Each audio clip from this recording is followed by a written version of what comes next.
Sarah, Yes, Alex? what would you say the hardest part of dating men is? Thank you for finally asking me a question.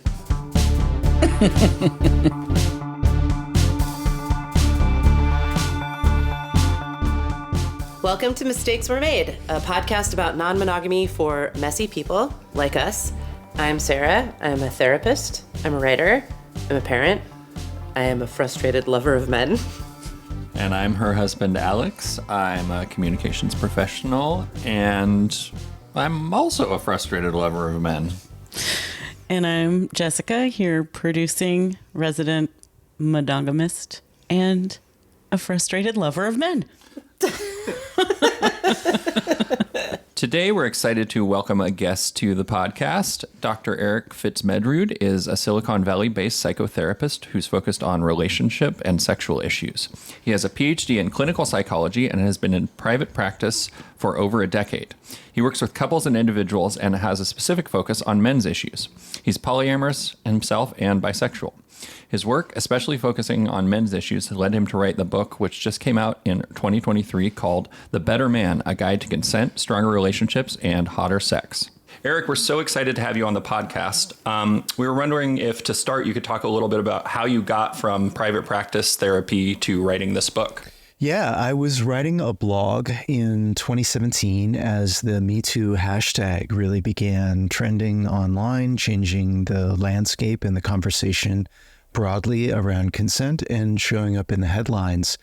And while I don't work with people with the kind of predatory behavior that ended up in headlines during that time, I was and have throughout my practice consistently seen consent as a problem that my clients are showing up with. Things around sexual pressure, conversations around sexual desire, differentiating the distinction between desire and relationship needs. And so I started writing a blog post in 2018 and around that topic of consent and relationships. And one blog post in draft form became 2, 4, and by the time it was 8, I realized that in order to really cover this topic and in order to address it to men the way that I wanted to, I really needed to take a much larger perspective, and I realized I was writing a book. And then I put it in a drawer and didn't touch it for 4 months because this was too big a topic and I got scared. Yeah. I was scared for you just inside that anecdote. And then you're like, and I'm writing a book. And I'm like, that's terrifying, Eric. Also, hi. Yeah. I'm so glad you're here. Hi. Is it okay if I just jump in and ask a question about that? Yeah. I was becoming a therapist around that time of the Me Too movement. And certainly for me personally, and a lot of women I was seeing, it was absolutely central and present in sessions. I am realizing that not until this very moment had I considered if that were also the case for men.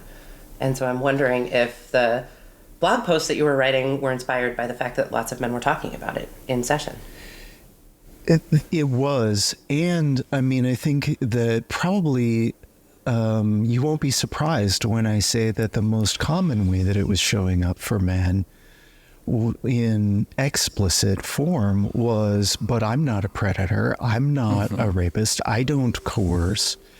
And this is why I've really taken to making the distinction, a couple of different things in my approach. One, I really like to start talking with men about these topics by talking about the love that they have in their hearts and the desire that they have, because then we're talking about whether that love and or desire is being delivered skillfully. But at least we're coming from a common place of recognition of the gift first. I think that reduces a lot of the resistance. Like, yes, you are a man who wants to be a good man. Yes, you do love. Yes, you do desire, not just to get pleasure, but to give pleasure.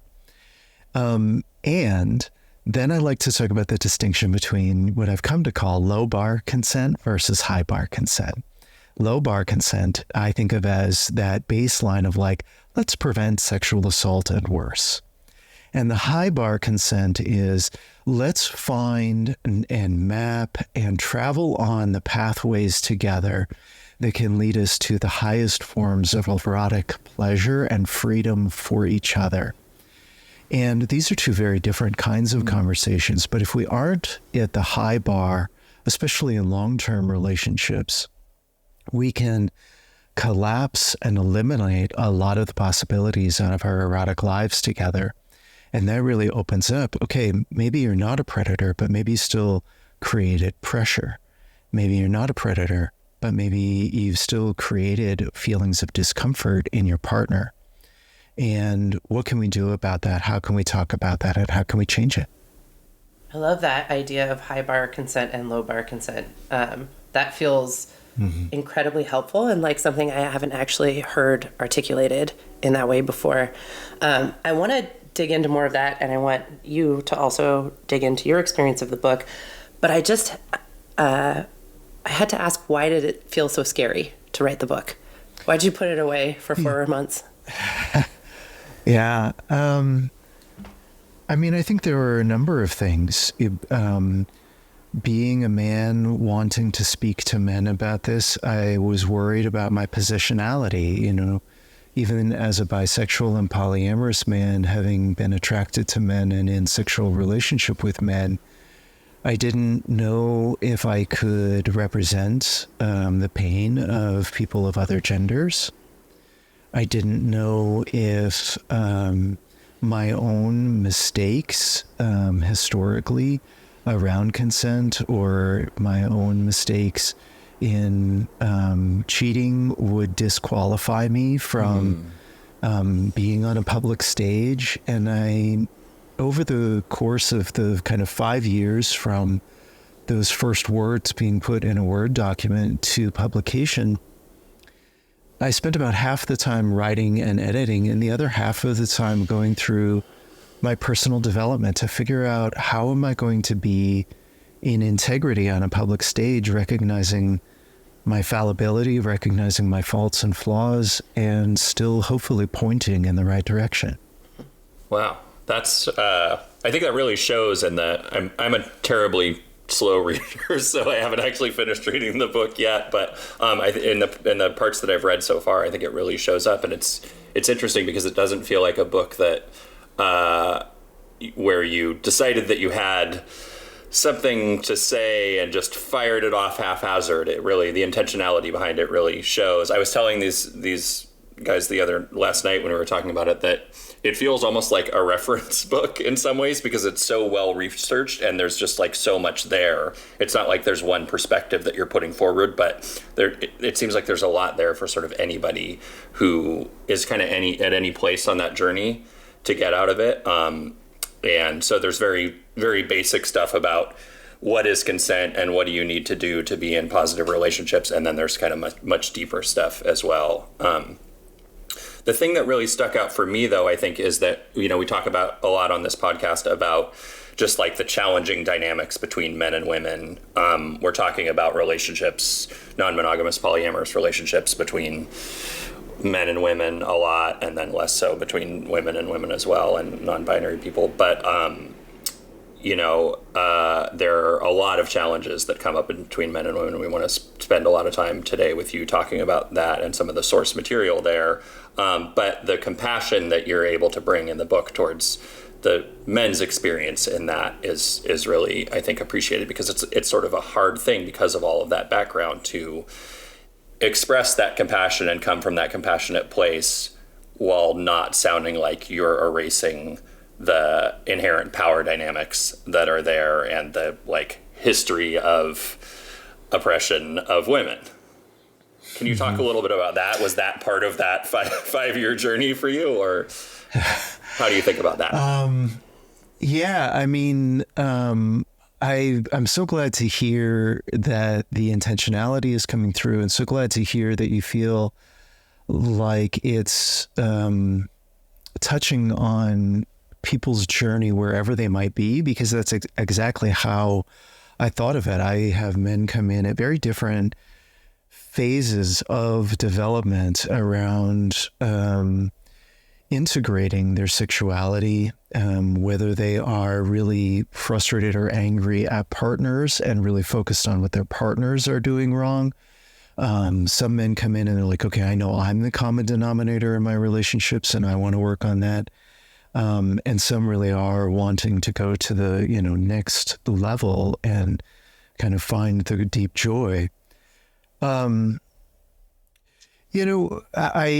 just got off of a call recently with another man who's working in the area of kind of men's issues and masculinity. And one of the things that we talked about was that there is sometimes a discomfort as men speaking about men's issues, especially if you are a feminist or pro-feminist, thinking about how do we talk about these issues without erasing the power dynamics, without erasing the history. And I think it's so important to recognize men's privilege. I think that it's so important to recognize the role in patriarchy and reinforcing this. But I do think that we can also talk about how men are put into those positions of reinforcing patriarchy or systemic racism or capitalism by our wounds in the patriarchy. When Bell Hooks talks about the first wound that boys experience is not to inflict pain on others, but to cut off from ourselves our wounds with each other. And there are threads within strong feminist voices and women who are calling for men to do this work. So as men, I think if we listen to them as we are doing our work, then we are engaged in the community and we're doing the work that has been asked of us. And that doesn't mean negating anybody else's pain while we focus on ours. I really appreciate that. And I feel like that nuance in talking about privilege and how it shows up in this kind of hierarchical power structures that we live in, being able to hold the tension that having privilege and being sometimes in the role of the oppressor or inhabiting a role that is an oppressor role also does distance you from your humanity. To even inhabit that role requires a distancing from your humanity, which is a wound too. And that has to be folded into the conversation. Because I think if we fail to do that, and I'm probably borrowing from Bell Hooks too here. I have All About Love on my nightstand right now.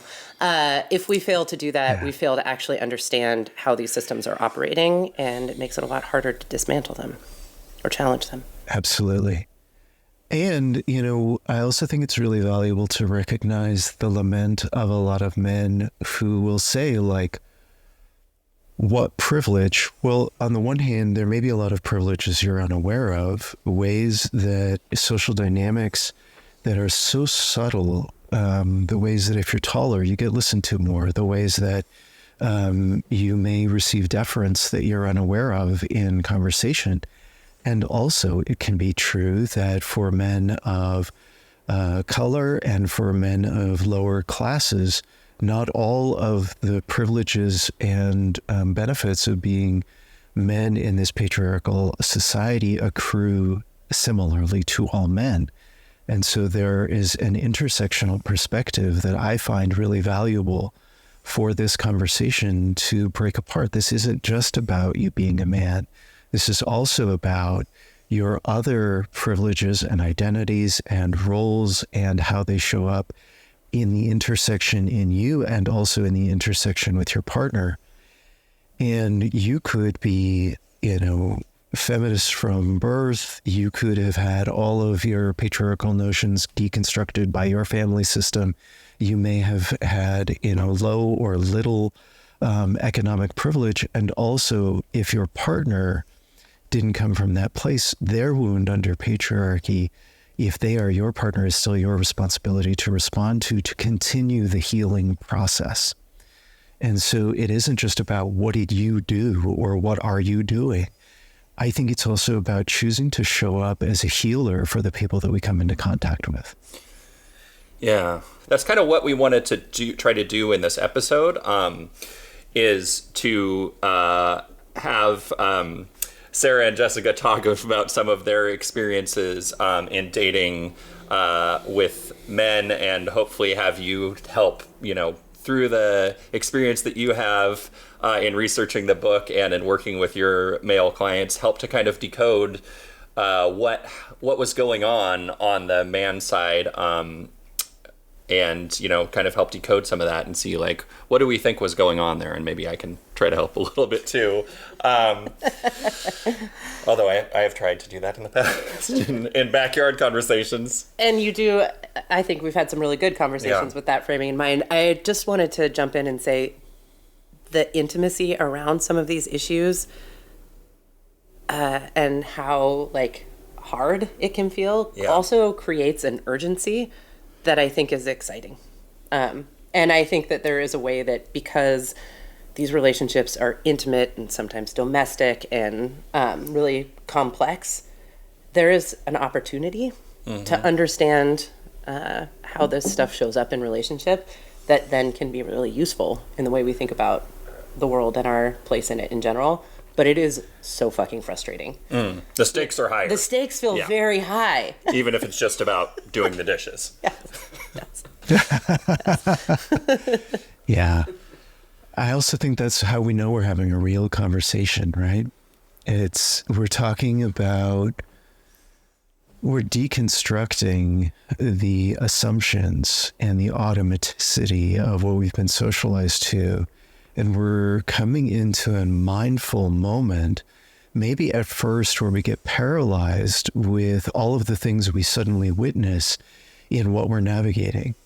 But then we have this really powerful opportunity in that mindfulness to make something new happen here together. The love, the connection, the gentleness that we bring can undo all of that noise. Yeah. And I just think about the beginning of our idea for this podcast and this little podcast series inside of Mistakes Were Made, in part came from, I think, a quote from me that I see that you've written down here. A direct quote. A direct quote where I just said, I love men, and being in relationship with them feels like so much work. And I just I'm so frustrated. And I think that was a big part of what inspired us to explore this more on the podcast. Yeah. One of my favorite quotes that I got from a woman who read my book was, "If more men read your book, I would have sex with more men." Yes. Yes. Yeah. How is that not on the back of the book? Yeah. Now that's a blurb. That's a great blurb. That's a new high bar. You did a good job of putting it essentially in the subtitle of the book, though. I appreciate that. Yeah. And I think it speaks to men and women really do want to feel close to each other. And it's really scary and frustrating that it feels like there are these barriers and we don't understand what they are. Yeah. Yeah, and there are a lot of bi women who have said the same thing that you, like poly bi women that we know, a lot of them are like, I want to be dating men, and a lot of them that are married to men, and then they're out there dating, and they're like, I don't really date men anymore because it's too hard or traumatic or whatever. Yeah. Yeah, I would say that is a common refrain, yeah. Okay, so what do you got? Okay. And there is some about us too, right? We're going to try and, which obviously I am not going to be a great person to decode. Okay, so this might be me stalling, but I had one other question for Eric in the framing. She's definitely stalling. I'm definitely stalling. I was just curious how, if in any specific way this shows up in polyamorous relationships or non-monogamy, if you notice that there's some particular opportunity, frustration, themes there. I'd love to hear you reflect on that. Yeah, absolutely. I mean, if there's a trope about monogamous heterosexual couples opening up, right, it's that notion that, like, he's the one who pushed for it, but then once he gets out in the world and realizes how hard it is for him to date as a man and how easy it is for her to date as a woman, then he wants to close the relationship down again. So that's one of the ways that it shows up. It's been so interesting to me to watch my experience and the experience of some of my closest poly male friends who have done a lot of work, even if there's always more work to do, always. But, our emotional capacity makes it much easier for us to date as poly men than the experience that we hear from a lot of other poly men, or maybe the common lament. Just being able to do your emotional work, being able to receive critical feedback non-defensively, being able to soothe your emotions and hear what the partner's experience was non-defensively. That development is a massive part of what makes a difference in your experience as a man dating poly.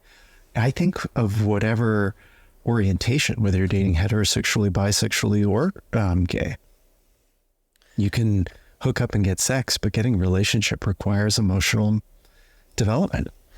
Yeah, I appreciate that distinction, and I feel like it's probably a good segue into a couple of my anecdotes. So I have an embarrassing number of them written down here, but I think I'm going to start with just like the biggest, broadest one. I've recently, after having been in a relationship with a man that I got out of, and I was chilling out on it for a second, I started going out on dates with men again. And almost immediately, I was like, ugh, I forgot about this experience of them never asking me any questions. And it's so frustrating. And I feel like I go into those situations with like all kinds of conversation starters, all sorts of things I want to know about them. And I'll get like halfway through the date and realize that's all that's been happening. They've been talking.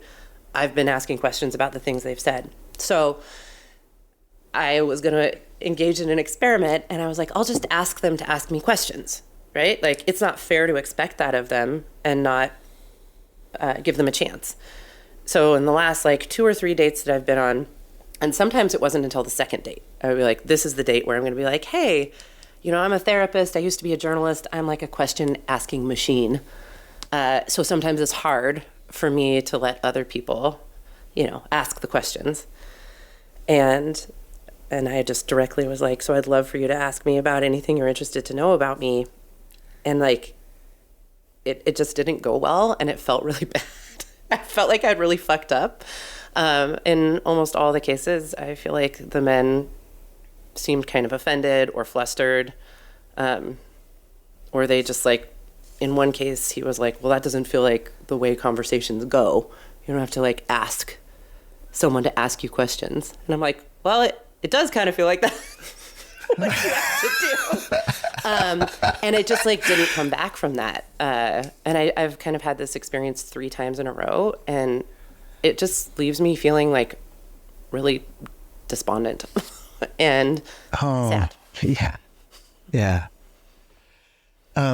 So I'm going to approach this kind of just by responding to that piece of your experience first. I mean, the grief and that kind of internalization of like feeling like maybe you made a mistake in there of trying to get from your partner what you needed, or for your date what you needed, is a very common side effect of this pervasive kind of emotional, relational, developmental delay that men experience. Is that because we are unaware of our own delay, our surprise at being asked often puts our partners in this unintended gaslit position of like, no, you're wrong for asking, or you're wrong for needing this, or that's not how this works, I think. That's not what I expect. In our own surprise, coupled with the automatic defensiveness, often puts our partners back on their heels and then makes them question themselves. So that is very common, what you're talking about. So I want to just invite you to release that and put that back into, that points at men's work, and it's okay for you to need it. It's okay for you to ask for it. And it's okay for you to notice and lament and be sad that you aren't getting it, not just from a date, but as a pervasive experience. I think that's common. I appreciate that. I feel like I know that it's common and that like women often will complain about this, but then when you have the experience yourself, it's hard not to be like, oh, he took that as a criticism, I've hurt his feelings, or I think more powerfully upsetting to me, if he were actually interested in me, he would just do it naturally. And what he's kind of pointing out here is that he's not, so. Yeah. Just to jump in real quick, the feeling of like, I got in trouble with a woman is like, even outside of that specific circumstance, is like a very, like a familiar feeling that I think like, kind of related to your reference up top of like the Me Too movement. It's like obviously not on the same scale, but I think that in that context of like consent and stuff like that, it can feel like just the idea that like I did something wrong, this sort of hypersensitivity that like a woman who I don't have trust with like told me, even in the smallest way, like I did something wrong, can like, definitely had the experience of like hearing that, getting hyper activated and just like, oh God, what did I do? And it's very hard to like stay present and just like be like, oh, I'm thinking of a question right now. Like, and Alex, let's notice, right, the translation from she asked for what she needed to I did something wrong. Right? She stepped in and asked for something, but the defensiveness begins with the lenses of interpretation from the beginning, to be questioned, to be invited, to be asked for something. It gets interpreted as being told that there is deficiency, as opposed to maybe the partner's experience, which is, wow, this is nice. I'm liking what I am getting, and therefore I feel comfortable enough to ask for more. And so, the process has so many dimensions to it. So I think one of those is that lens of interpretation. The next is maybe a lens of scarcity. If you're a man who heard this story and you're thinking, my gosh, if I was asked that on a first date, I'd be so scared, because it's so hard to go on an app from, swiping or, liking profiles to actually getting to that first coffee or that first date, that I would be so scared that any question I would ask would be the wrong question or would put her off. Then I think that's one of the other lenses that a lot of men bring to that experience, the dating scarcity. And to those men, I would say, gosh, to that experience, I know what you're talking about. I know that pain. It is real. It is hard to date, and it is very hard to get to that first meeting. And the scarcity is even broader than you know. Because if you are a man who has human connection, who has deep human relationship at platonic, non-sexual levels, who has deep human community over dinners and lunches, who is invested in your community of like, hey, what's going on with that work thing you were telling me about? Or what's happening with your kids? You were saying that there were some things that were going to be tough coming up. You would know that that kind of reciprocal engagement is how we relate to each other. But if you are so truncated in your human experience that you're not used to being in human connection, then you don't know that back and forth reciprocation in non-sexual, non-romantic contexts, which is why I emphasize so much that in order for men to repair this, we need to reestablish our connections with our communities. We need to bring our gifts. We need friendships. We need to solve what, a lot of the manosphere people are talking about as an epidemic of men's loneliness by connecting with each other. We can solve this if two lonely men get into human relationship with each other and just start being friends, bringing each other soup when they're sick. They will not be as lonely. Yeah. And it will not bring as much desperation to their desire to connect with partners. Right. Practice asking each other questions. So when you get on that Yeah. date with Sarah, you're ready. Yeah, I mean, and also you will find in that process, right? Not every man who might be available to be a friend is the kind of friend you want. And that's the exact same template that you then bring to a partnership. So you will already have this idea that we need to vet each other. There are questions that I have. There are needs that I have and that not everyone is prepared to meet. And so I want to find out if you are prepared to meet them. What do you mean about the kind of poly or the kind of relationship you're looking for? Yeah. The term itself doesn't tell me everything. Yeah. I really appreciate the framing of scarcity and also the kind of training, gendered training that we've received about being in community and what that looks like. It reminds me of something one of your partners said about this experience. I think I'm paraphrasing, but she basically said that her interpretation of not being asked questions on a first date was that the man has already shown up and said, I am interested in you physically and I want to have sex. And that is the way that I'm showing that I'm here. And now I just need to kind of prove to you that you should want to have sex with me. And I've been thinking about that ever since I heard it. Yeah. It kind of landed with a thump in my chest. Mm-hmm. So I wanted to offer that to you, Eric, and see what you make of it and if that resonates. So I think that there is a way that it does resonate with my experience of working with men, and I think there's a way that it doesn't. I do think that there are ways that shows up with so many things to unpack. Okay, so let me start with this part. You know, I start with this assumption that men often lack deep, intimate human connection, right? This scarcity that I was just talking about. And then we take all of that background scarcity for our desire for human connection, and we try to fit all of those human connection needs into sexual, romantic, and emotional connections with partners.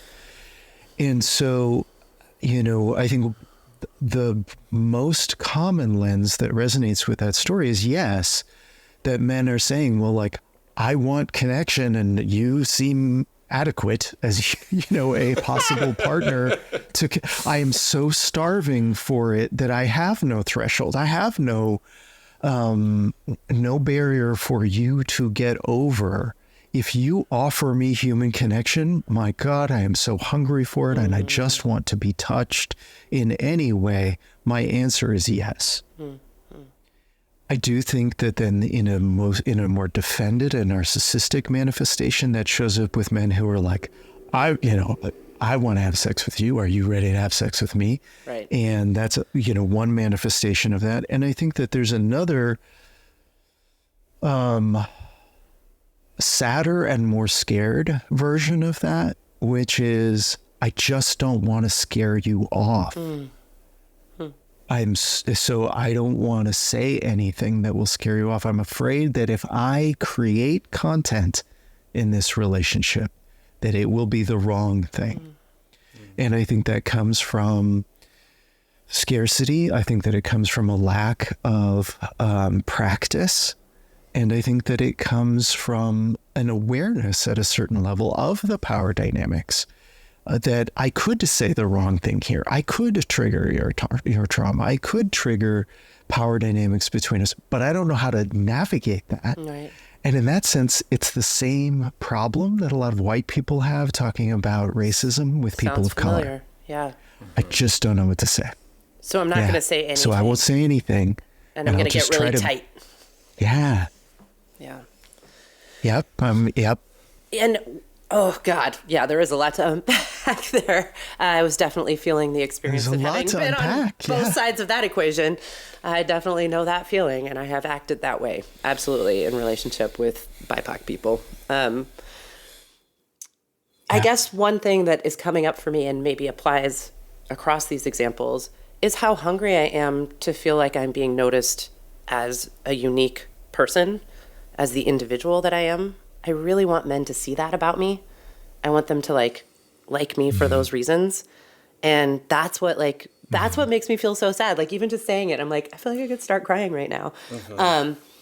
And it makes a lot of sense that they can't do that because there's this scarcity thing. And they're just like, Right. I can't even really be attuned to that or care about it that much because I'm just like so eager for anything in this department.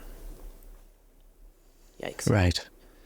And, you know, I think that it's such a beautiful message that you're sending to any male listeners out there right now. Like the gifts of that men bring: attraction, interest, desire, adoration, you know, savoring a partner. The world is hungry for us to be who we are and to bring our gifts.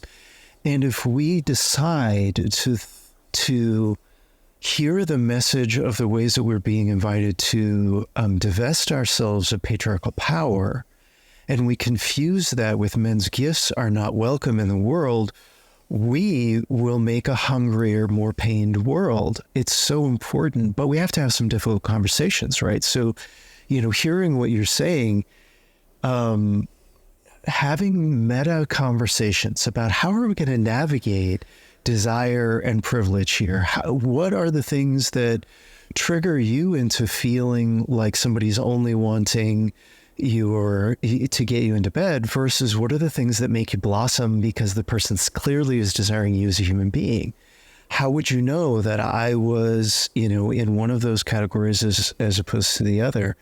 When does desire become too much? And how will we prevent it from becoming too much for both of us together? So that kind of collaborative navigation of the power dynamics, our internal fears, our desire, we can open those conduits together, but we have to begin having the language for saying things like, well, thank you for asking me to ask you questions. I notice that as you ask me questions, I'm a little bit scared. I don't want to scare you off. I'm nervous about saying the wrong thing here. And at a certain level, I am kind of paralyzed at the moment. I don't know that any questions are coming up, but I also appreciate you telling me what you want. So give me a minute. I'll let you think about, you know, if there are any particular questions that you like to be asked, and I'll think about if any questions arise, and let's be in this awkwardness together. Yeah, all right. And then I'd be like, okay, let's make out.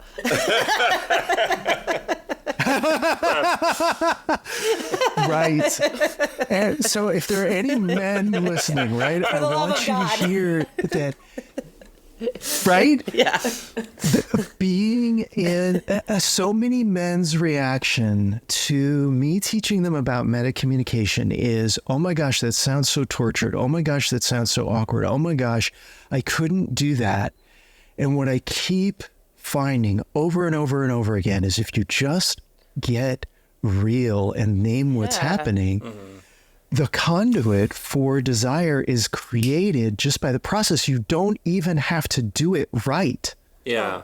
Which is the concept of right and wrong in it is, go ahead, Alex. Oh, I was just thinking how similar that was to the sort of mocking that people do of consent in sex, right? This is like a few years ago, but when people were talking about like, well, how are people establishing consent in sex? Like, just the like, is this okay? Is this okay? Is this okay? Like, that's not sexy at all. How is anybody supposed to have sex like that?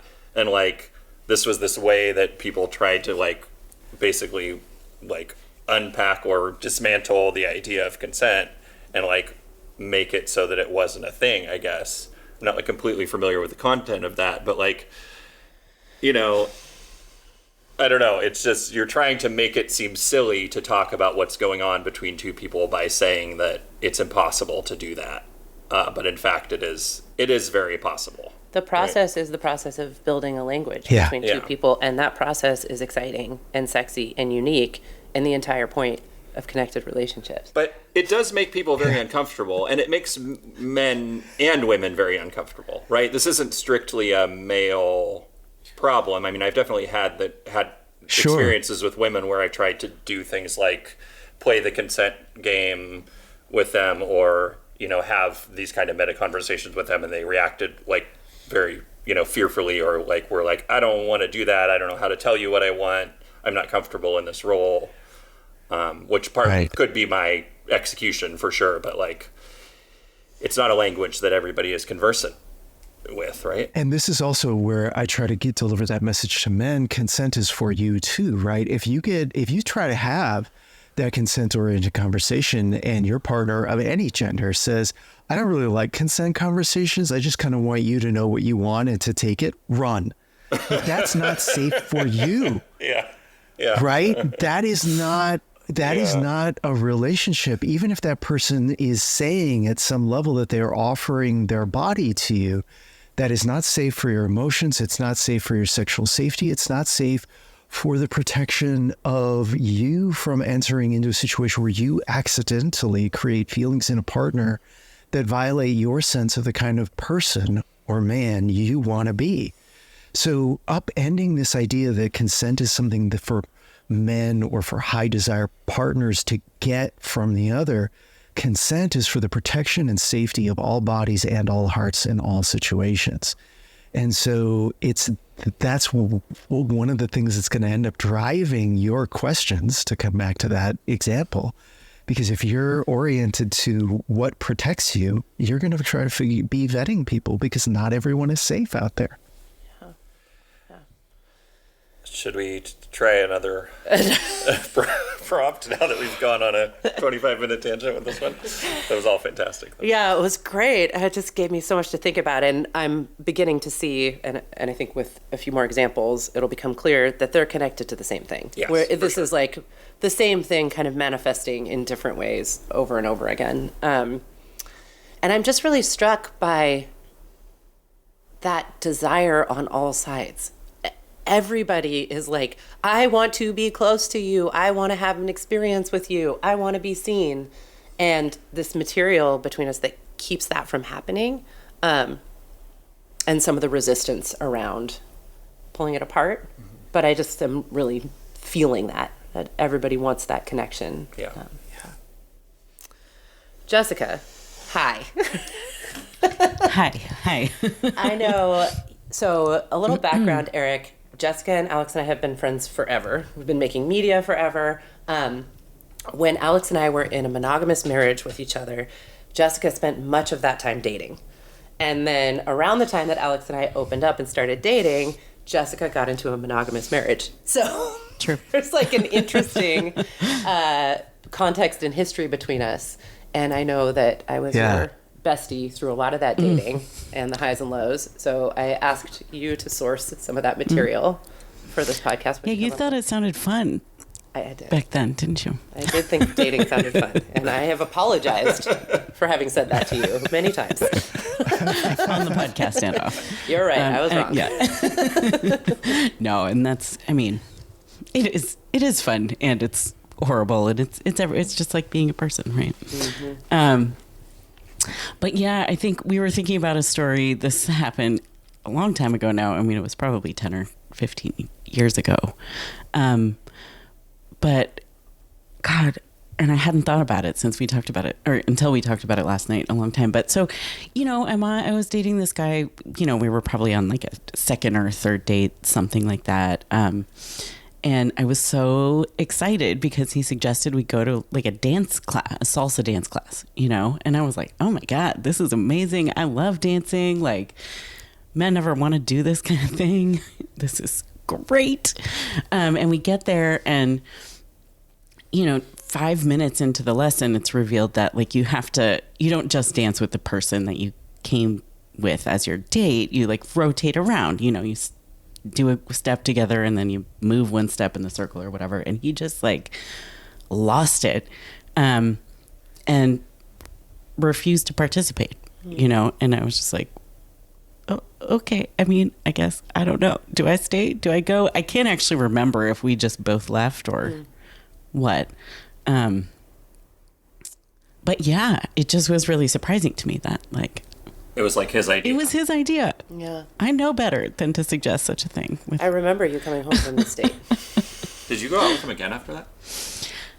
I think, well, the date continued, right? The funny thing was, after this failed dance lesson, we went and met up with a bunch of his friends at a bar who were lovely. We were having a great time, but like multiple ones of his friends like pulled me aside over the course of the night to kind of like warn me off of him. And which like is troubling, I suppose. I didn't know these people. This is their friend. I think, yeah. And he didn't like explain. Did he say anything about the experience of the dance? Oh no, like it was just like, you know, when a person just shuts down and it's just like this conversation. This what dance class? Okay. So you know, we couldn't even go like, I don't know, go sit with the friends and be like, whoa, this thing happened where like, you know, when you think you're gonna really like something and then you hate it, but it wasn't like not on the table for conversation. I have questions, Please, yeah. but I want to hear what Eric has to say. Okay. So I'm going to go back to bell hooks and that socialization as male that we experience, because the notions of two-dimensional patriarchal masculinity that man box in the language of Paul Kivel or Mark Green, or restricted masculinity. There are a lot of different ways of talking about it. Those get enforced by for us as men, often by people of all genders, but in particular by other men with violence, right? So this is the experience for queer men of being, beaten, ostracized, or teased and brutalized socially with names usually that tell us that we are not men. And from the trans community, we know the violence of being misgendered, right? But we don't often think about that as applying also to cis men who are being socialized into patriarchal masculinity. But that is the tool that patriarchal masculinity does. You're not man enough. You're not a real man. You know, you're a sissy, you're a pussy, you're a coward, whatever it is. So a big part of what that creates for us is this experience that at best, other men, even our closest male friends, are just not threatening us at the moment. We can't see them as community members, as close heart friends. We can't see them as people that could help us in healing, in thriving. This is why you get language like a lot of men will say, well, I don't really have a lot of male friends, but all of my friends are women because it's easier to talk to women, etc. A lot of that is, the cumulative effect, not only of our trauma from other men, but then also other men's trauma from other men and the difficulty that we then have making connections. I think, looking at it through a poly lens, this is where one penis policies come from. We can't imagine that another man's sexuality could be beneficial to my partner or to my relationship with my partner. Other men must be seen as threats for resources. Other men must be seen as threats to my safety, my security, my well-being, even to the point of not being able to share a partner in a dance process. And, talk about the lens of culture, then I would guess, although I could be wrong, that this was not a Latin male that you went on a salsa dancing class with. I could be wrong, but that's the norm in salsa dancing, is that you dance with multiple partners. Right. Yeah. It makes me so sad. Yeah. But it makes a ton of sense. Jess, I'm curious, why do you think that story stuck out to you even 15 years later? I mean, I think, well, there's kind of two parts to it. Like the friends thing definitely jumped out at me when we first were trying to sort of think about dating anecdotes, because I was kind of like, wow, I think it's common for us to have people in our lives or friends who were sort of like, oh, I know they wouldn't be fun to date, right? Even though I love them as a friend. And And I'm not quite sure what it is we can like detect, you know, like we're maybe not able to articulate exactly what it is, but I'm sure it's something in this, all of what we're talking about. But I think the other thing is it was just so, it's just so surprising to have come up with an idea and then like apparently not have been able to project like just the teensiest bit into the future of like what's going to happen when you go to this dance class. It was just so, I was so surprised, and like, you know, it's already a little bit like you're nervous. It's like, but it was a new thing. Like I didn't, you know, it was a new person. I really do think it was like a maybe second date. It was a last date, if I recall. Yeah. But yeah, I think that is, I was just so sort of like deer caught in the headlights. Like, what do I do? And also, it sounds like you were really excited in the beginning. Yes. And then very disappointed. That is so true.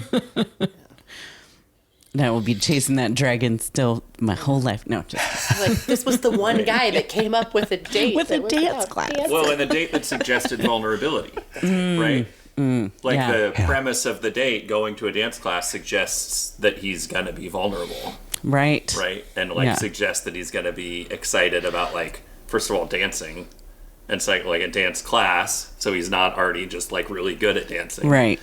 He's gonna learn, and then the partner drinking part two, Right. Yeah.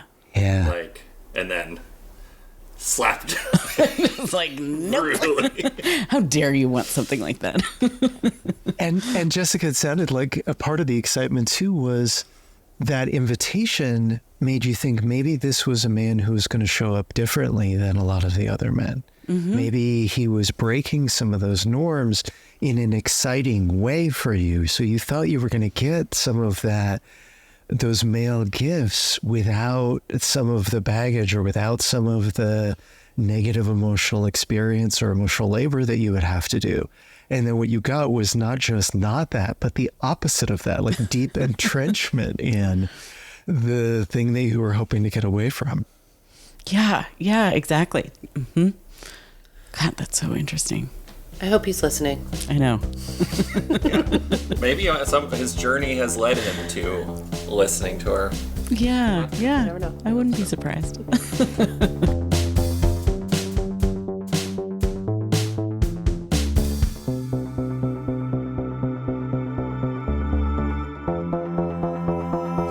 All right. Let's get back into it. Diving back in, you know, I was thinking coming in after our little break that I wanted to dial into the non-monogamous experience a little bit because I think there are a lot of these ideas translate across monogamy and non-monogamy. And I know for our listeners, trying to understand how these things might show up or get unpacked through non-monogamy is of particular interest. So I was thinking, what is like the most common frustrating experience I have in non-monogamous relationships with men? And what I was coming up with was that it feels like the men I date have two speeds. And one of the speeds is we're in a non-monogamous relationship, so that means it's entirely about sex. It stays in that container. Any kind of like emotional content doesn't belong there and isn't part of the deal. And so those relationships tend to end inevitably when emotional content comes up, which also feels inevitable to me. And, you know, sometimes there'll be relationships that have been many, many months long, and the emotional content feels relatively small, and then it just kind of collapses. So one example I was thinking of was someone I was dating recently for a pretty long time, almost a year. He invited me to his birthday party. And this was a relationship that felt like pretty contained in like, we met up, we like went out, we had sex, we texted a little in between. You know, that felt like, but you know, you get to know someone over the course of a year and like intimacy deepens, you know more about each other. He invited me to his birthday party, but then said that he didn't want me to be honest about our relationship, the nature of it, that we were partners. Which I was just at first thought was going to be okay. And then when I did it, I was like, no, that did not feel okay, and I don't like that. And it's not going to feel good to go out with him again and not talk about it. And I feel like that was kind of the beginning of the end of our connection. It's like we just could not find a way to navigate that successfully. So that's one speed. The other one I've experienced is men where it's like the escalator to romantic, like big romantic intensity is short and fast. And it feels kind of out of tune with what we're actually experiencing inside the relationship. I'm like, do you know my last name yet? Like, I feel like you couldn't answer a basic quiz about me, and yet this is like feeling like huge romantic energy. So, what's going on, Eric? Explain. Okay. I feel a little accused around the rapid relationship emotional escalator, because that is one of the big mistakes that I make. I fall in love really rapidly. And the way that I talk about it in my book is it's so important that we develop the consent-based conversations, because when we have that neurological cascade, we may not be able to stop it. So I don't want to pathologize something that's happening to us. There's a connection. It feels good. Those feelings start moving. And how we relate to what's happening with our emotions is so important. So we can have that internal experience of rapidly falling in love, and we can recognize, number one, that is a delusion creating state. It is a self-confirming state. So we put out these feelings, and then we filter what we perceive from the other person in ways that help confirm for us that that is in fact what's happening. We need to make sure that we have structures in place, a community of other people that we can talk to, friends, hopefully, where they are familiar with this pattern, or at least we make them familiar that this is our pattern. We say, hey, you know how I fall in love too fast? Guess what? I went on one date with Sarah, and she's so amazing, and I think we're going to have lots of sex and babies. and those people can be there to check us, and they can say, hey, remember, you told me before that you have this pattern. What are you going to do so that you don't spoil something potential here by getting in over your head, by developing, I think one of the roots of that pattern is some potential for insecure attachment. It's that I want all of the time and energy because this feels good and there's some potential, but now I want all the confirmation that it can keep going, because otherwise I feel scared about the ambiguity. And to lose it. And to lose it, exactly. And so the friends are vital to this, that you can talk about, frankly, about emotions, sex, relationships, including your faults and flaws, and that you have friends that you trust to hold you to your values, so that you are behaving like the partner you want to be and not damaging a relationship. And then the more overt piece is going to come right back to that transparency and checking it with a partner. Like, hey, I am feeling all of these dizzy, heady emotions and flutterbys in my stomach. And I know that I have this tendency, and sometimes that scares people away. What are you actually experiencing? Because I need you to tell me really frankly, so that it can check me if I'm getting in over my head, or if I'm scaring you off, because it's not my intention. Yeah. I love that. As you were talking, I was realizing, for me in polyamory, what is wonderful about it is the possibility to have like long arc relationships. Like, I really love being in relationship with people over long periods of time. I mean, these two are perfect examples of that. But I have those kinds of relationships everywhere. And these two tendencies for like it to stay in sex and any emotional content to shut it down, or for it to escalate really fast and not feel like attuned to where I'm at really interrupts that possibility for me. And yeah, that idea that being able to communicate that directly, like, here's what I want. I would love to co-create a long, low arc relationship with you. This is what I'm good at. It can look a lot of different ways, is really helpful. I also don't know how that would have been received by these men, but... It's interesting because I don't know, like, you haven't really pointed out ways that these are necessarily, like, man problems specifically, but I would say these are not things that I've run into with women that I've dated. Like, setting out the intention to have long, slow arc relationships with women usually seems to like work pretty well for me, and they seem to usually be pretty receptive to that. It also works for me with women. I would like to go out on dates every 3 weeks, and like I don't want to do something really escalatory. Usually they're like, sounds good.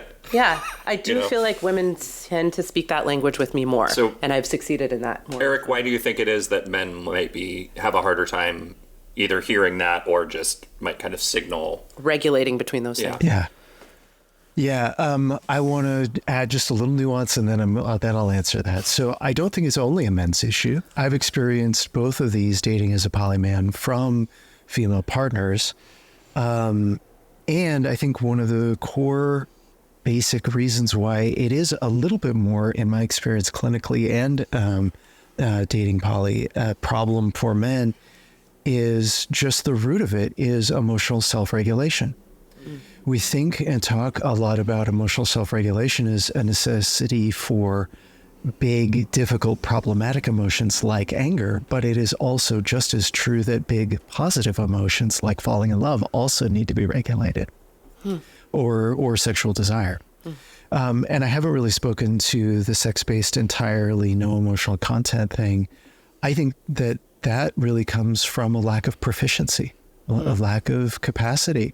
I don't know how to have these. I experience the conversations as critical. They feel overwhelming to me and my nervous system. And it's so much easier for me to just keep relationship at a physical level. And so I defend my heart and I defend my attention from noticing your emotional experience and hope that that's enough. And the root of that, again, is emotional self-regulation, right?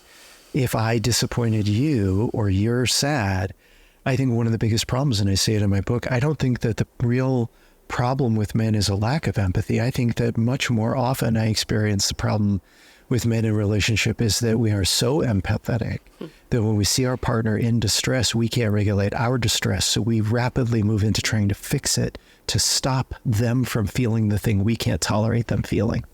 Interesting. That's so weird because I thought men were really rational. And women are here. You're blowing my mind here. I love dispelling that one. I get a strange kind of schadenfreude anytime a man in my office says I'm more rational, and then I just walk him through dispelling that notion right in that session. And we are not. We approach things from a defended, rationalized position. But our emotions are driving our perceptions and our behavior almost all the time. Yeah, you could probably do a whole podcast about the construct of male rationality and like all of the things that we've built to create and protect that idea. And there's very good data that this is true in a non-relational perspective. Women are better investors on average than men. And it's because they put their money in their investment accounts, they put them in stable investment accounts, and then they leave it there. Whereas men are constantly both kind of taking higher risks, but also not able to tolerate low parts in the market. Oh, so they jump out of things at the low. Yeah, exactly. Women at a long, low exactly. Thank you. There was something else here. Oh, I also think that as we're talking, I'm recognizing that the invitation to talk about conflict or sort of like misunderstanding or a need that's not being met or vice versa, that I think culturally, and I'm sure this applies specifically to gender, but culturally, we don't understand that that's an invitation for more connection. I think like we just understand it as a threat to connection. Yes. And if I had like one big therapeutic memo that I wanted to offer the world, it would probably be that. Like that this is actually a bid for more connection, not less. So I just wanted to offer that up as well. Yeah, I think that's absolutely true. So Jessica, you had another. Are you ready? Are we ready for this? Another example from your dating life. Yeah. Well, and this was one that happened. I mean, I feel like it's such a cliche, sort of, that I'm like, why was I surprised? But I don't know. I had a couple of different times, like 2 different men that I dated in the space of the same, I don't know, couple years or couple months even. We got to a stage of like maybe date 3 before they told me that they were still married to wives that they were in the process of divorcing from.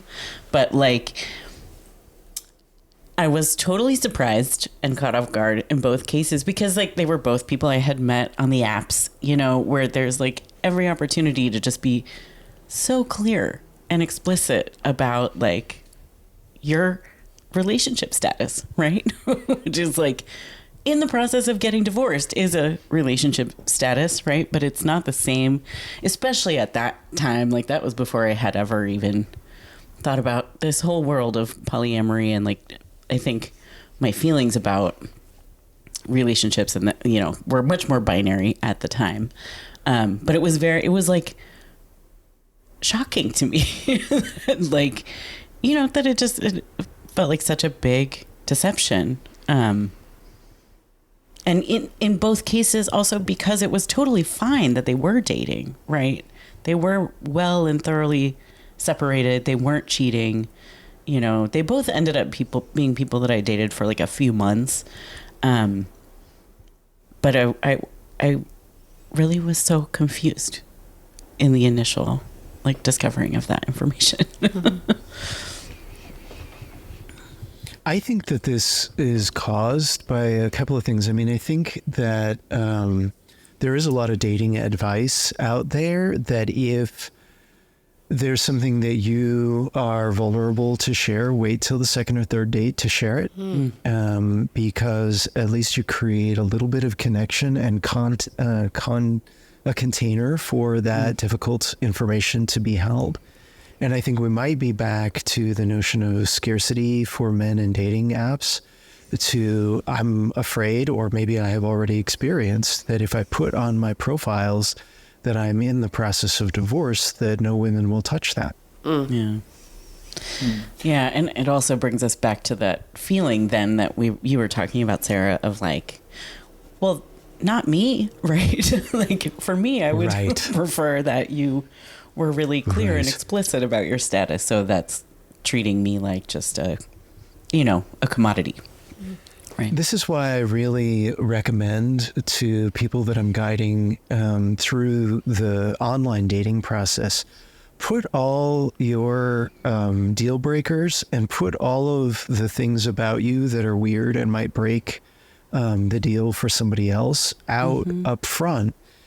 Offer your gifts, but just be really clear, because you need to be more efficient and not have more volume. Volume isn't the goal. If you had one date that connected you with the right person in the right circumstance who could accept you as you are, that's your success condition. So get out of the idea that you aren't going on dates yet. So you need to figure out how to get out on more dates. I can tell you how to do that, but that's not how to get into the right relationship that you want. That's a different thing. And I think the apps do a disservice to us because they really do orient us to volume as their success condition. Yeah. That, I wrote down the word hiding when you were describing that. And Alex, that's something that I've heard you talk about a lot in your own personal experience and your experience with other men. Yeah, that's the thing that came up for me when you were talking about that, is like the instinct to obscure things that you feel I mean, it could be things that you sort of, like you're describing, Eric, like that you sort of calculate that will reflect unfavorably, but it could be things that you feel shame about. And I don't know if that's just a human instinct, but to me, it feels like a particularly like sort of a man thing that like that there are certain things that are not okay for us to do or think or feel, and that we shouldn't, if those are happening, that we should obscure them. And it's like almost like a self-protective, self-preservation instinct. Is that a thing that you see like coming up in other realms or in that realm? Yeah, I mean, I think we're back to the violent socialization of men, that authenticity, vulnerability, it feels like a threat, feels like it will become the source of the next teasing, violence, or ostracizing that we experience. And I think that there is something that feminism has done for women and other genders that we haven't, as men, figured out how to do for each other as well yet, which is that there are multiple good ways of being a woman that are held up as positive. Certainly the mommy wars are still a tension that exists in culture, but also women experience affirmation for those identities, those ways of being in the world, in other contexts and from among other women and other community members. Whereas for men, I think that we kind of experience a lot of messages about how not to be. And there are too few voices guiding men about how to be that aren't reactionary, anti-feminist misogynists. Yeah. Wow. I really appreciate that. And you can see that I've never heard it put that way. And yeah, the fact that there isn't, that the sort of binary between feminism and there is no manism that isn't toxic is depressing, honestly. Yeah.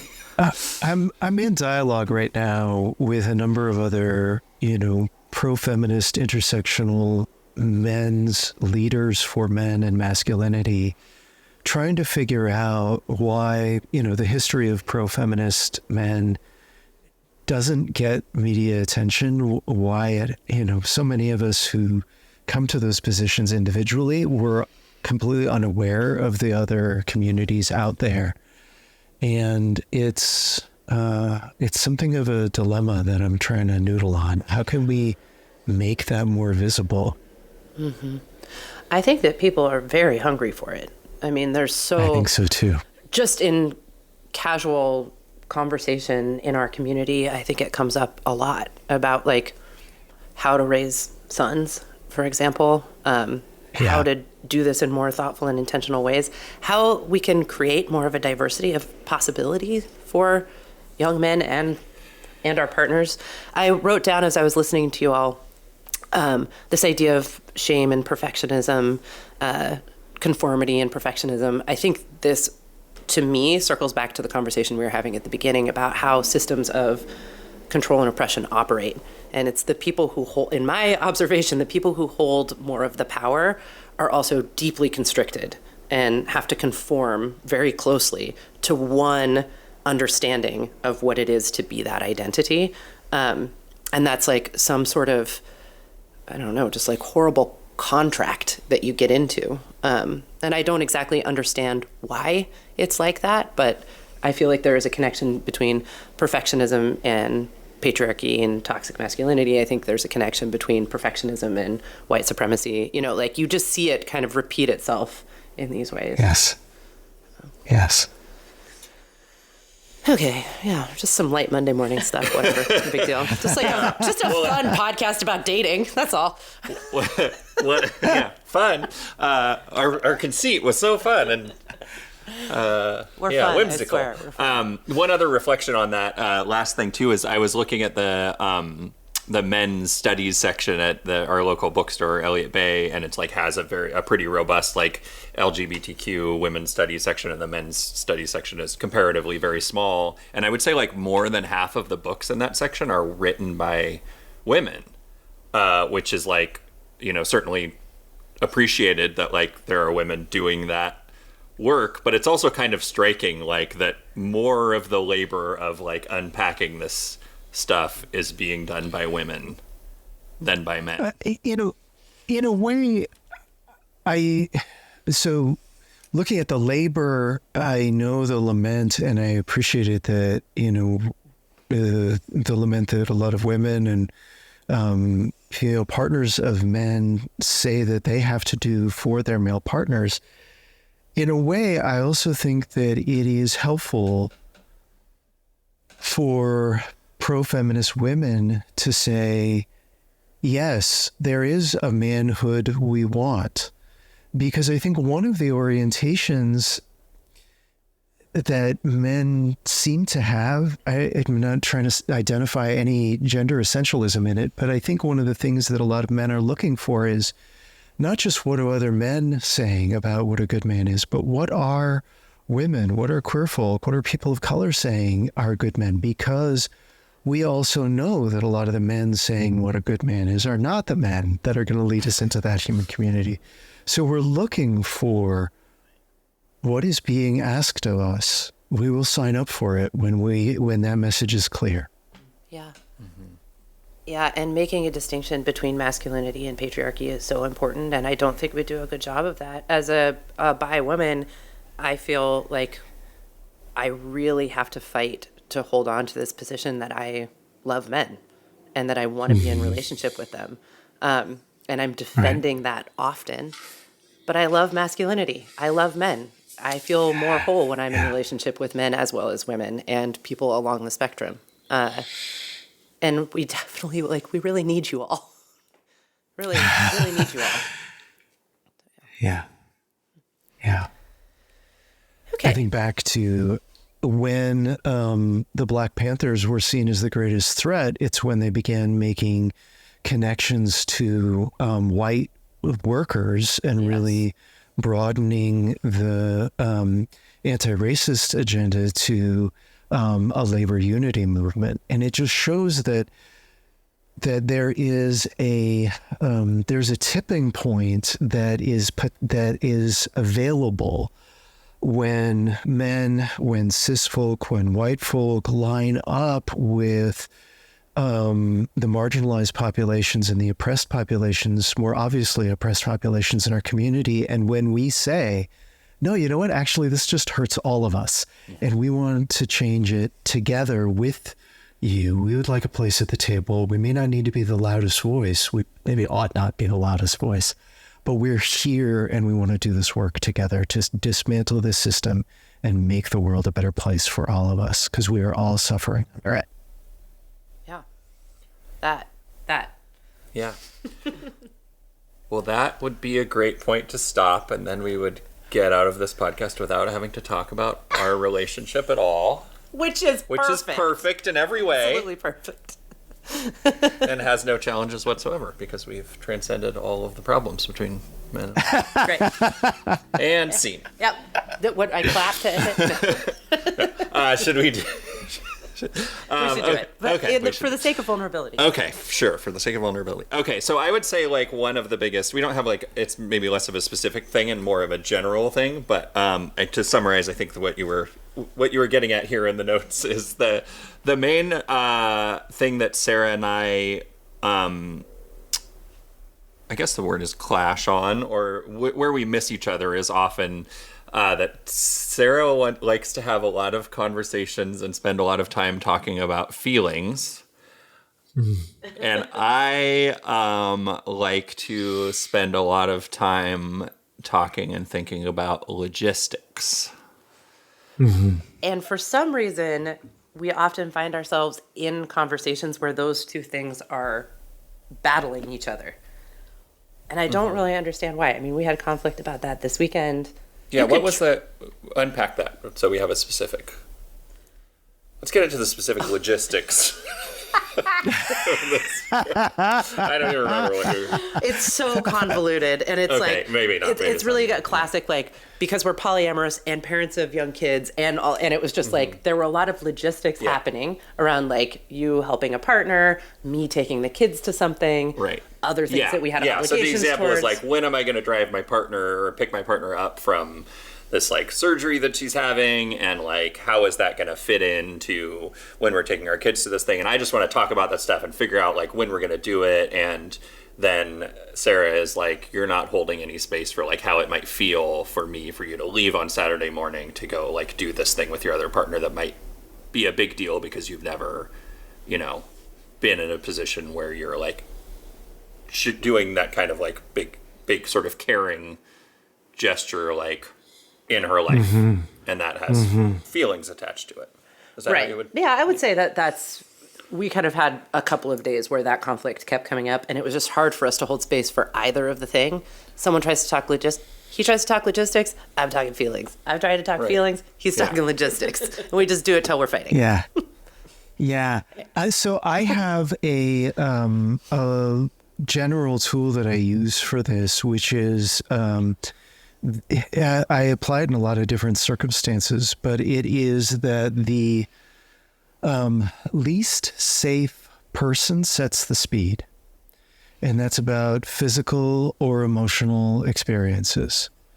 And so when there are solutions to be had, the availability of a partner to be in solution space is dependent on the meaning and their sense of emotional safety, sense of attachment, security.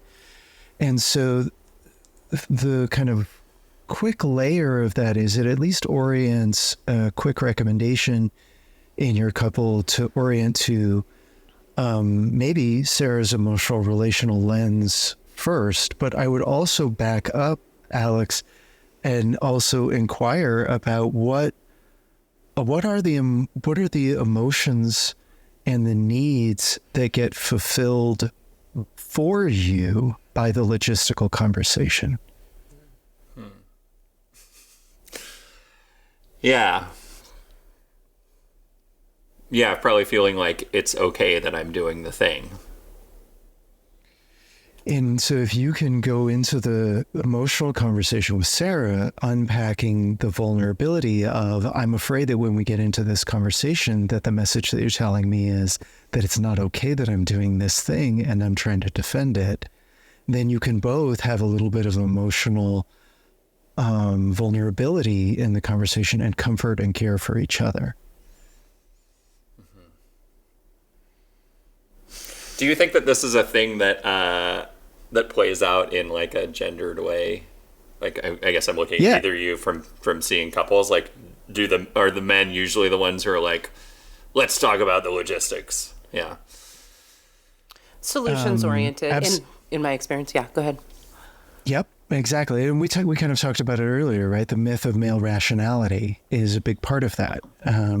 Let me avoid all the feelings. Let me not unpack what my values and emotional, relational, maybe physical needs are in this situation. Let me stay oriented towards practicality, because then I don't have to reveal to you the vulnerability, because if I let you know what was really vulnerable for me, then I'm afraid that you'll use it against me and hurt me more.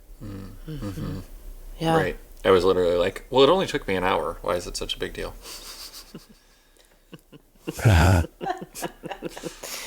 Yeah, and I think there's something else here I think it's complicated for everyone, myself included, that sometimes we can have a challenging feeling come up around something that does not need to be solved, that it just needs to be heard.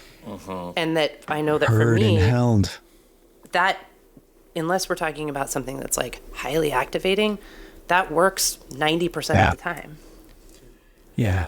This is a big thing that a lot of, I teach this to a lot of couples, but I think men really need to understand it in particular. My partner can be hurting, but that doesn't mean I hurt them. Yes. I'm not the source of it. It still might be my responsibility to lean in, to hold, to comfort.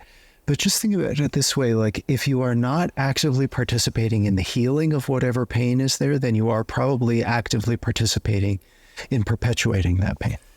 Yeah, it's like wild, the difference between the way I feel when Sarah has a hard feeling about something that is happening in her, in her life elsewhere, in her relationships with other people. Right. And like my ability to hold that feeling versus my ability to hold a feeling that she has about like my other relationships or something that I've done. Right. Like, even if she's saying actively, like, You haven't done anything. You haven't wrong. done anything wrong. I don't blame you. This is just hard for me. Like, Yeah. I'm just like, nope, it's my fault. You're like, but what if I move it from 8:45 to 9:15? Yeah. How can I get back to this place of being perfect? Could you just tell me that I I'm think perfect? this really is the root of white fragility. It's the root of male fragility. It's the root of a lot of this, that we are in a dominance-based culture. We're so afraid that being wrong means being eliminated from relationship, from losing things that are important to us, from losing safety, security, stability, financial well-being. And so our automatic defensiveness unconsciously inside of those systems orients us to protect and defend against being wrong or having made a mistake. And we, especially if we have strong, high-performance business experiences or strong, high-intelligence academic experiences, we are oriented to the dialogues of argument that are about, like, here are my points and I'm trying to win, instead of I'm trying to witness. Yeah. These deeply hierarchical ranked systems that keep us always afraid that we're going to get ranked low and Yes. and be hurt or traumatized because of it. And the reason why we feel that way Yeah. is because that has happened to us. And it's also because we know, if we've been benefiting from those systems, we know it's been doing it to other people and we've been seeing it. Right. So we're afraid of being on the flip side. Yeah. We're afraid of those systems of power, of being vulnerable and then having systems of power turn on us. And yeah. Because we've benefited from that in ways as well. So we have proof. Inside our nervous systems, we Yep. have proof of both the things at once. We know it. Yeah. So it Yep. wasn't just a conversation about logistics. Nope. It's about colonialism. I knew it. I had a feeling. This segues so well back into, the mistakes I've made and my journey into writing the book. Because what I had to grapple with was that I knew I wouldn't present my book from the ivory tower or from the safety of the therapist's chair. I knew that if I did that I would be perpetuating those elements of power. And I had to grapple with, how am I going to get into alignment with the risks that I'm putting out for myself, to name that I've cheated on my wife, not once, not twice, but 3 times before we opened our relationship. 2 times before I recognized my poly nature. The 3rd time, I was watching happen from inside my ethical monitor. Inside, I was like trying to get the ethical, sub part of myself back in the captain's chair of my internal ship. And I couldn't do it, because that 3rd affair was reconnecting me with a part of myself that I had cut off for the 12 years from the 2nd affair to that 3rd affair. And how would it be for me to be describing to men how to be in integrity I just couldn't do it without recognizing those times and spaces that I've been out of integrity. So, I go into a lot more detail in my book about that process, but also about some of the mistakes that I've made in consent, and back to, the falling in love super fast relationship escalator thing. Like, I have really had to learn from the inside of how to pump those brakes, because I have such an intense imagination, such a powerful self-delusion system in that kind of context from falling in love, where, my first poly relationship could have continued, probably not being what I wanted it to be ever, but it could have continued being a really hot and sexy experience, except that I fell in love and assumed that that must also be happening for her. And she was like, this is fun, but yeah, And,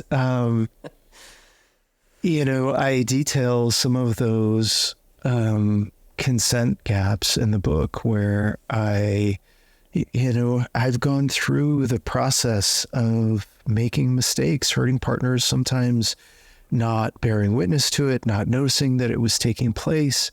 And I've had to learn how to metabolize the experience of that is not who I am. That is not who I want to be. That is not the experience in you I wanted to create.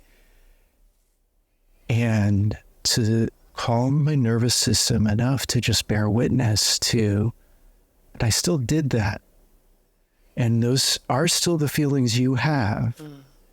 And now what am I going to do about it? But it's really only by calming that defensiveness that we get that opportunity, and the opportunity in some cases then to repair the wounds we've caused, or the wounds that we've reminded a partner of, even if we didn't do something wrong in the consent process. But sometimes traumas just come up when we're that intimate with each other's bodies. Yeah.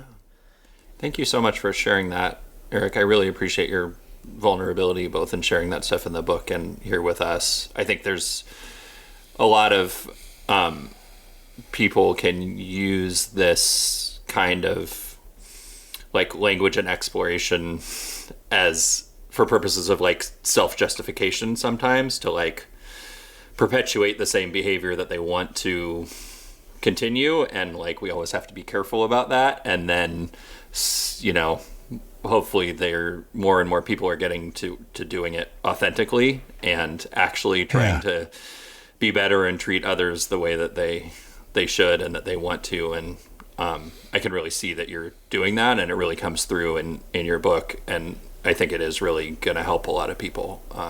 So I just really appreciate you spending the time with us and all the work that you're doing. Yeah. It's been fantastic. Yes. Thank you. It's been a really rich conversation. And the way I orient to it is I'm trying, and I stay open to feedback because I know that I even now might not be doing it perfectly. Yeah.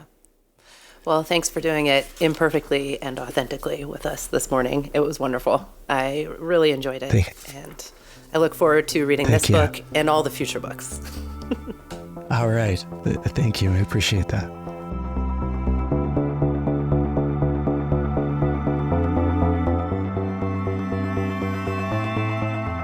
Thank you so much for listening to Mistakes Were Made. If you like this podcast, please subscribe on your podcast platform of choice and follow us on Instagram. Our handle is MistakesCast.